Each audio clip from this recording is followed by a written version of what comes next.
Bom dia! Bom dia a todos que estão por aí. Boa tarde, as que viram a tarde. Boa noite, as que viram a noite. Hoje a gente vai falar como fazer... o tema da live de hoje é como fazer uma boa anamnese com os pais. Tá? Lembrando que a gente está aqui, né, eu e Fabrícia, para falarmos do processo de orientação parental feito por psicólogos, né? Então a ideia aqui é que a gente ajude, né, a vocês que querem ou já trabalham tanto na clínica infantil quanto com orientações parentais a ter mais segurança, né, na melhoria da relação entre os pais e filhos e a poder viver da psicologia, da profissão que você escolheu, né, mostrar para vocês aqui mais uma possibilidade de trabalho, mais um nicho interessante. O que acontece, gente? O meu primeiro contato com os pais, né, hoje em dia, costuma ser pelo WhatsApp, né, e eu tento sempre fazer alguma ligação com eles, porque para mim faz muita diferença eu poder entender com esses pais a demanda de trabalho. A gente já vem aqui falando que existe um trabalho que pode ser focado na terapia, como terapia de casal, né? Ou muitas vezes a criança vai precisar entrar em terapia, dependendo do nível de sofrimento da criança, né? Então, sempre tento entender que demanda é essa que está chegando para mim, para que eu consiga identificar e direcionar da melhor forma, né? Então, eu primeiro tenho esse contato, é um contato que não é um contato muito extenso, mas eu ligo, tento entender a demanda e falo, não, tudo bem, então a gente vai começar por aqui, pela orientação. E aí, então, entra a primeira questão aí da anamnese, tá? Muito se discute sobre a questão sobre anamnese escrita e anamnese de entrevista, né? Nós aqui escolhemos fazer as duas. E aí, por quê? A gente começa com um formulário, né? Isso foi desenvolvido ao longo do tempo, né? A gente só entrevistava os pais. Mas como a gente se propõe a um trabalho mais breve, né? Um trabalho de curto a médio prazo, como a gente se propõe a algo mais pontual, então a gente foi vendo a necessidade de já gerar algumas reflexões para esses pais, né? Para que eles chegassem já com algumas reflexões sobre a parentalidade. Então, o primeiro formulário nos dá quando a gente manda o formulário para os pais, isso acaba nos dando um guia, né, para esse primeiro contato, para essa primeira entrevista. Então, eu sempre entrego o formulário, envio o formulário para os pais, dou a informação, peço que eles preencham juntos, mas a forma como eles vão preencher também vai falar deles. Isso a gente vai ir percebendo durante a entrevista, né, ou para a mãe ou para o pai, se não for o casal, né? Então, a forma como eles preenchem, se é uma pessoa que preenche, que escreveu que passa das linhas, ou que não passa das linhas, ou que é super sucinta, aquilo ali também já vai dando pra gente algumas informações. Então, por exemplo, algumas informações da questão, da problemática, né, que existe ali na relação, também já nos deixa um pouco mais preparada para essa primeira entrevista. Então, por exemplo, se é uma temática que você precisa ainda, né, estudar mais, você precisa pesquisar mais, você tem esse tempo, né, para poder, a partir do momento que eles nos respondem o formulário, você também tem tempo de se preparar, de trazer informação de qualidade, né? Então, se é uma questão de enurese diurna, se é uma questão de enurese noturna, são informações que você vai passar diferentes. Então, você pode ir lá pesquisar, né, na sua base de dados de confiança, quais são as últimas pesquisas que saíram sobre isso. Você pode estar mais preparada para essa primeira entrevista. Então, por isso que a gente escolheu, ao longo do tempo, a gente foi percebendo que se a gente tivesse ali já algumas reflexões, se a gente pudesse promover algumas reflexões antecipadamente, a gente conseguiria dar conta dessa primeira entrevista de uma melhor forma. E aí, por isso, isso foi nossa troca. Fabrícia, tô achando isso, o que você acha? Tô pensando aqui em fazer, né, um formulário para nos ajudar. Então vamos fazer. E assim a gente foi desenvolvendo a nossa metodologia, né? Pelo nosso trabalho, a gente sempre teve uma a outra como referência. E assim construímos esse formulário que a gente sempre revê, né? Diante da experiência que a gente tem. Então, por isso a gente escolhe fazer esse primeiro formulário. Mas isso não quer dizer que a gente não faça a entrevista, tá? Se eu tivesse que escolher entre os dois, eu escolheria, obviamente, a entrevista. Mas, como a gente se propõe a fazer os dois, eu acho que fica, assim, que complementa bem, tá?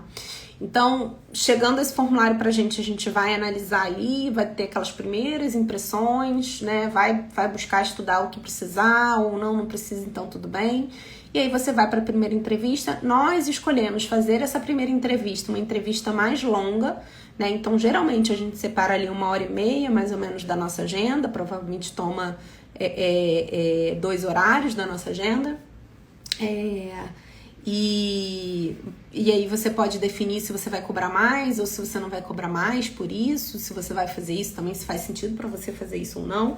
O que a gente percebe é que esse primeiro contato é um contato que tem muita emoção reprimida, tem muita dúvida reprimida, né? Então, dar conta disso em 1 hora de atendimento era difícil, e eu acho que muitas vezes a gente estava ali acolhendo a dor, pegando informação, mas não conseguia finalizar aquela primeira entrevista da melhor forma. E aí, por isso, a gente escolheu estender um pouquinho esse primeiro contato, e a gente deixa isso muito claro quando os pacientes nos buscam, explicando direitinho como é que funciona o processo.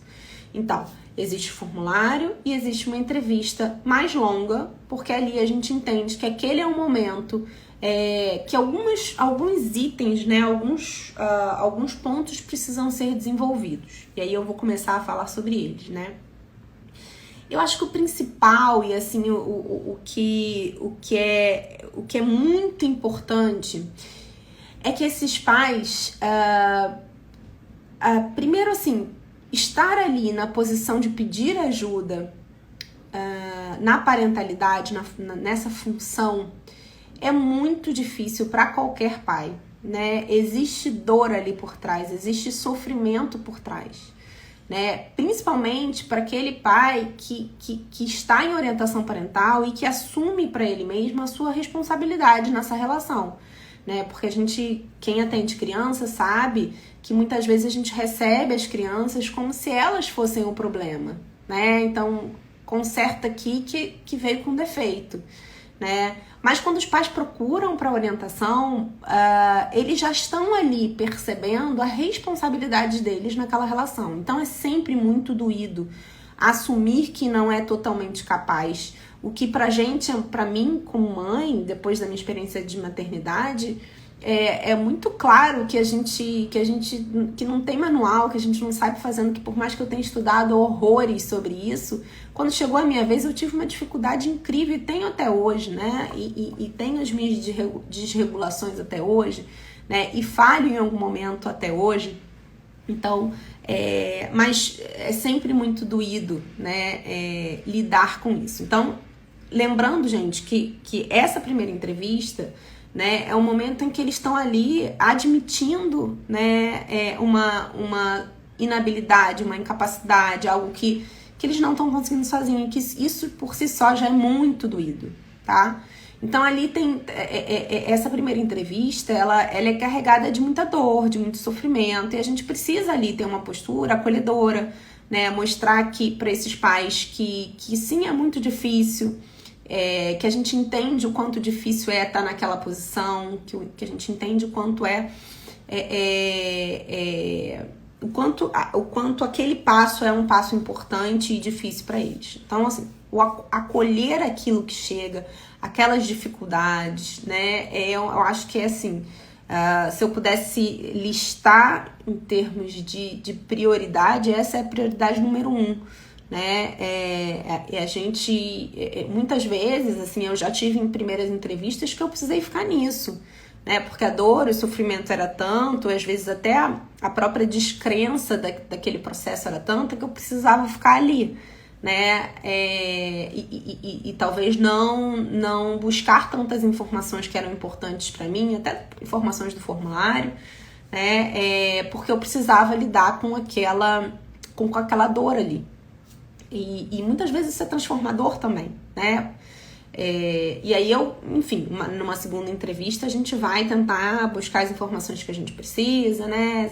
Ter esse jogo de cintura também é muito importante, entendendo o que é critério para vocês diante de tudo, diante de todas as informações, diante de tudo que a gente precisa coletar e entender ali naquela primeira entrevista, tentar entender assim, o que é prioridade, né, desses indicadores e desses critérios. Por isso é sempre muito importante a gente refletir sobre isso, né? Sobre quais são os indicadores, o que você considera importante nessa primeira entrevista, né? Tudo que a gente fala dentro do método APP é sempre muito... Por isso que a gente chama de uma metodologia, porque eu acho que a metodologia, de alguma forma, seja a metodologia que você criou para você mesma, né?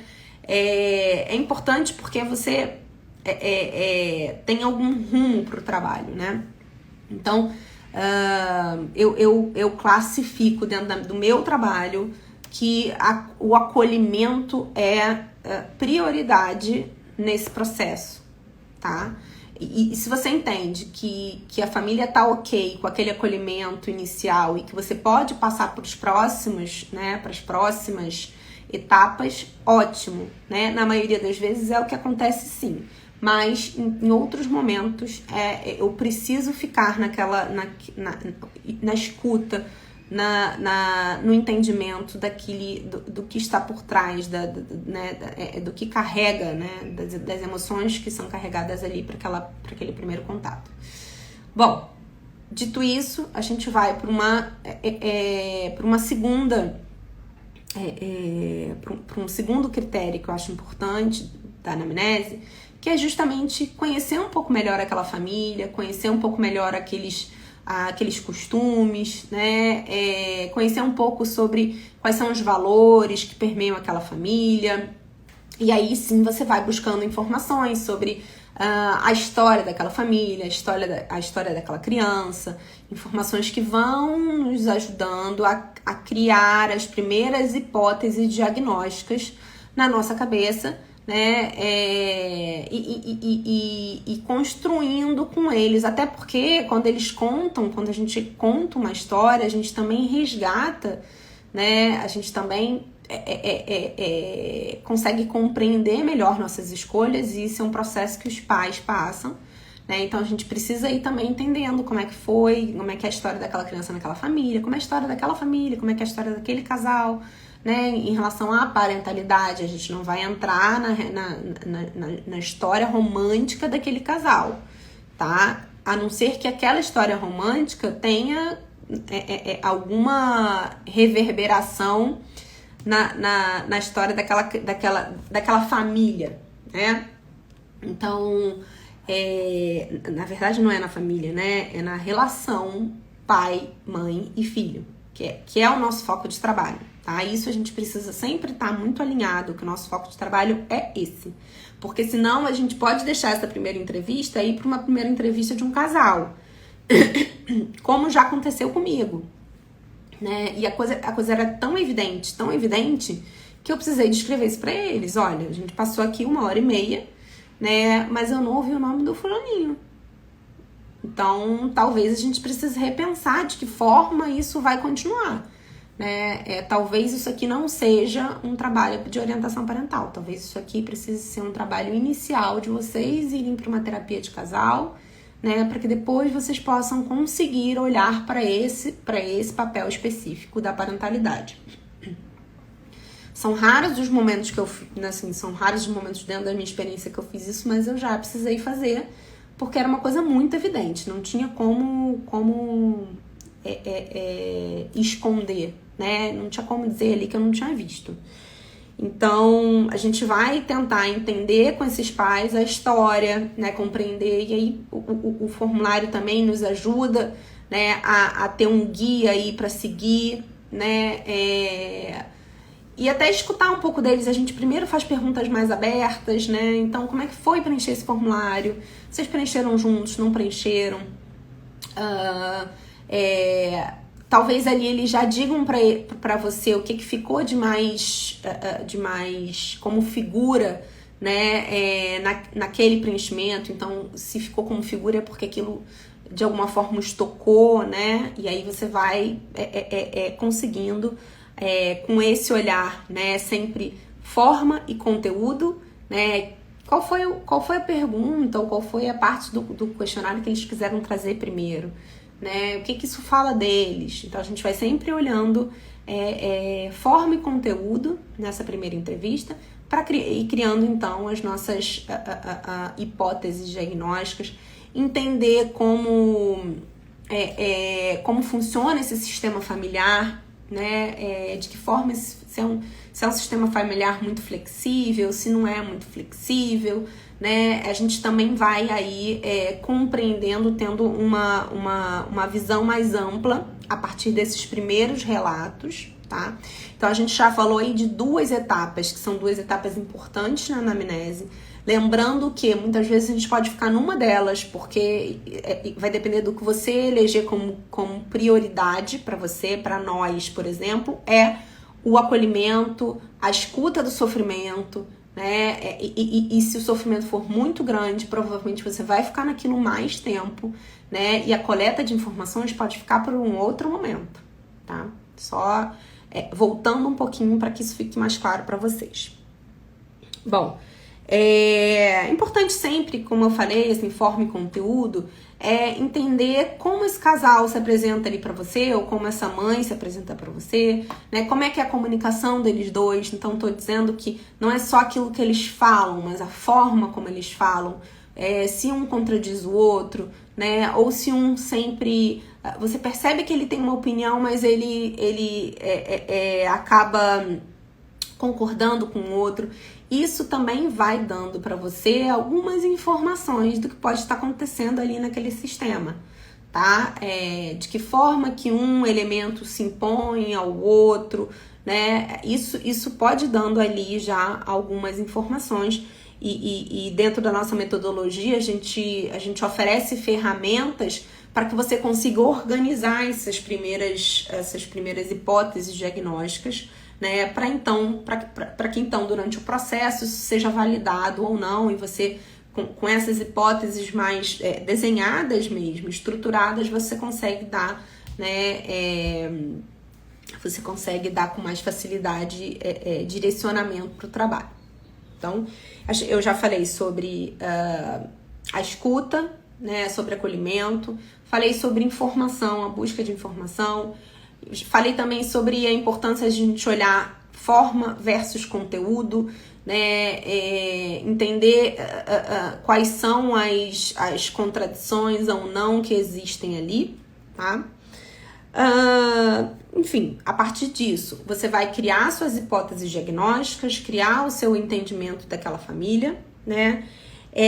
Uma etapa muito importante, que é uma etapa, eu acho, na verdade, essencial que a gente faça, né? Mesmo que a gente só ficou numa sessão de acolhimento, é que a gente alinhe as expectativas, né? Para que a gente entenda quais são as expectativas, o que eles esperam de você como profissional, o que eles esperam daquele processo, né? Se eles esperam uma mudança muito rápida naquilo, a gente precisa, naquelas relações, a gente precisa dar um dado de realidade, né? Então, assim, dizendo que em alguns processos a mudança é mais rápida do que nos outros, isso vai depender da complexidade do que se apresenta ali, né? Que não tem como garantir, por exemplo, E as alunas nos perguntam muito, assim, vocês têm um prazo, né? Tantas sessões? Não, a gente não tem.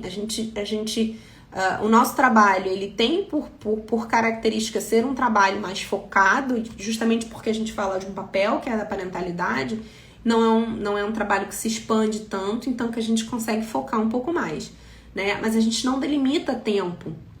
A gente pode dar uma ideia de duração, a gente pode dar uma ideia de periodicidade, então a gente começa uma vez por semana, conforme a gente vai avaliando aquela situação, a gente consegue ir estendendo um pouco mais esses encontros, então a gente passa aí a atender de 15 em 15, e aí então a gente pensa na alta, né?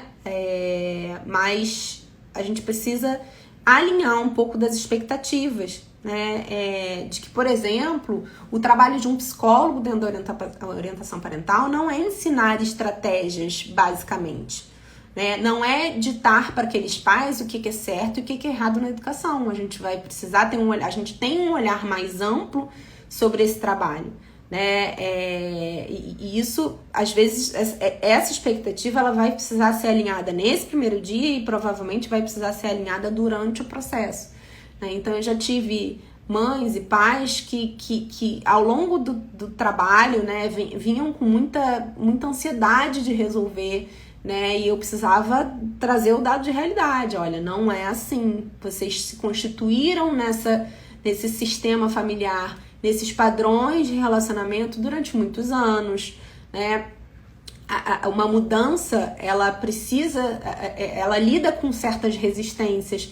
Então, a gente lida com algumas resistências dos pais, a gente lida com algumas resistências das crianças, tem toda uma adaptação e um período de aprendizagem que precisa ser respeitado, né? E não existe certo e errado, você vai fazer isso. Não, se você fizer isso, você abaixar na altura do seu filho, falar com uma voz tranquila, ou com uma voz, né, carinhosa, e dar o limite tal, vai funcionar.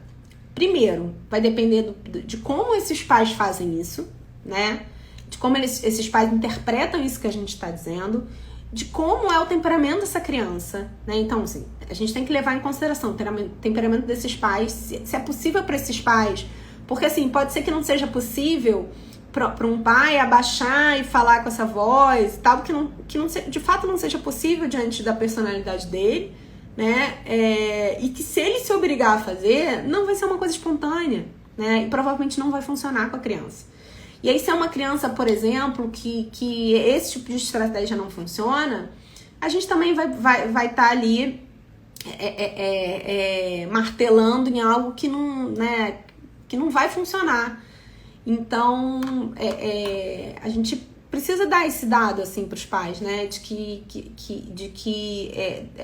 a gente trabalha com a subjetividade, a gente trabalha com aquilo que não é tão preciso, né? E que a gente vai precisar ter muitas vezes de tentar e não deu certo, então o que a gente vai mudar de estratégia, né? A gente vai precisar às vezes confiar de que uma mudança no comportamento vai gerar ao longo do tempo uma mudança de comportamento dos pais, vai gerar ao longo do tempo uma mudança posterior do comportamento dos filhos, mas que esse tempo é um tempo deles, não é um tempo que a gente consegue calcular ou garantir, né?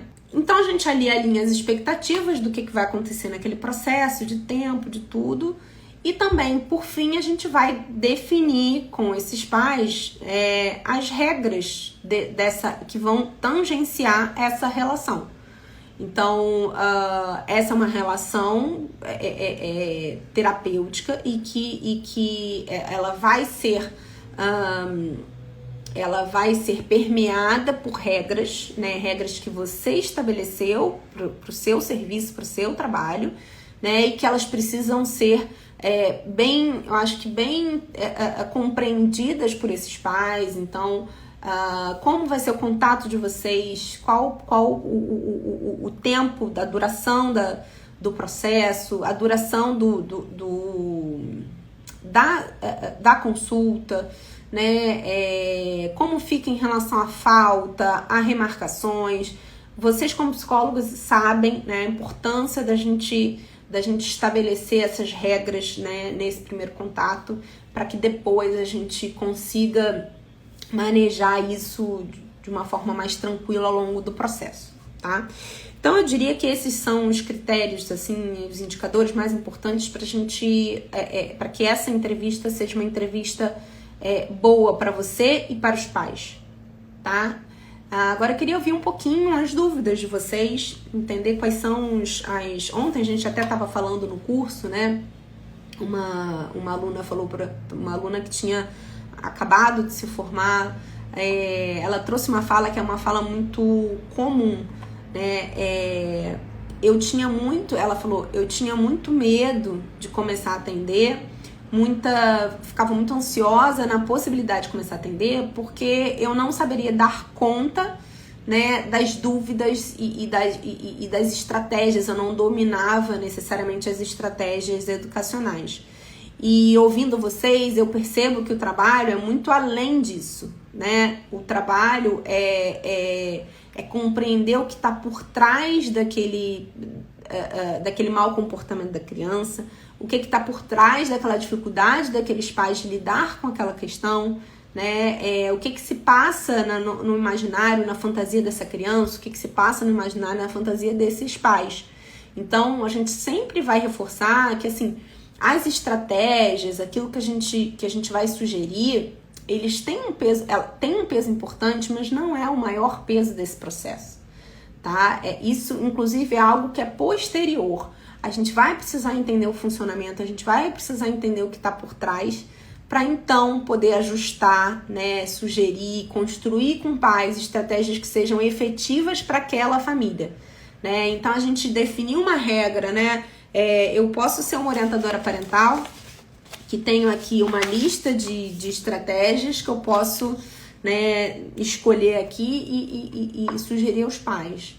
Mas essa não é a proposta do trabalho de orientação parental, não é a nossa proposta de trabalho de orientação parental feita por um psicólogo, né? Nós temos um diferencial que eu acho que é o que faz de fato a maior diferença no processo, que é ir mais de uma forma mais profunda, né, nas dificuldades e nas interrupções daquelas relações. Nas dificuldades, o que está por trás? O que está por trás da fantasia de um pai ou de uma mãe que não consegue dizer não para uma criança? Às vezes a gente pode, ao longo da história, compreender uma dificuldade muito grande daqueles pais de gerarem aquela criança, de terem aquela criança, né, de ter um olhar mais de uma criança pouco potente, e a gente vai falar sobre encorajamento, sobre a importância para que eles talvez mudem, né, para que eles atualizem a visão daquela criança que foi lá internada inicialmente, que teve uma internação precoce, mas que essa criança saiu daquilo e hoje ela está em outro patamar, né? A gente vai precisar, às vezes, alinhar essas visões para que, então, eles mudem, às vezes, automaticamente, né? Eu tive um atendimento há pouco tempo, né? Que na primeira entrevista a gente precisou trabalhar um pouco das fantasias daquela mãe, para que ela escolhesse uma forma que a gente não falou de estratégia, você vai fazer isso, né? Na segunda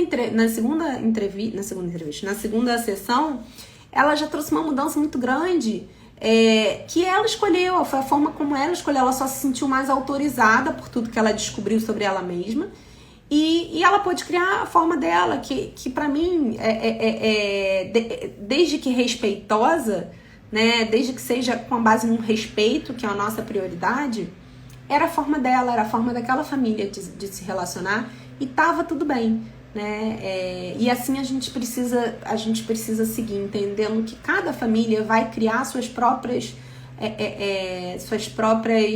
formas, né? Desde que sempre baseada no respeito. A importância, né? O nosso trabalho é pela infância, né? Para uma infância bacana, para uma infância respeitosa, para que essa criança desenvolva habilidades emocionais, né, ao longo dessa infância. Daniela, que tipo de informação é colhida no formulário? A gente costuma até falar bastante desse formulário nas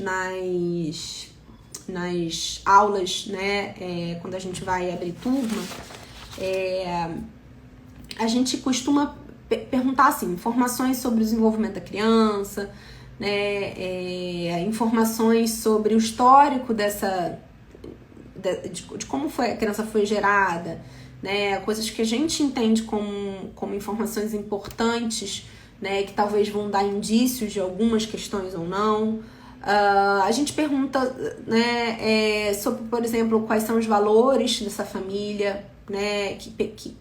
Quais são os valores que são a base dessa família. Então, são questões que muitas vezes os pais não refletem, né?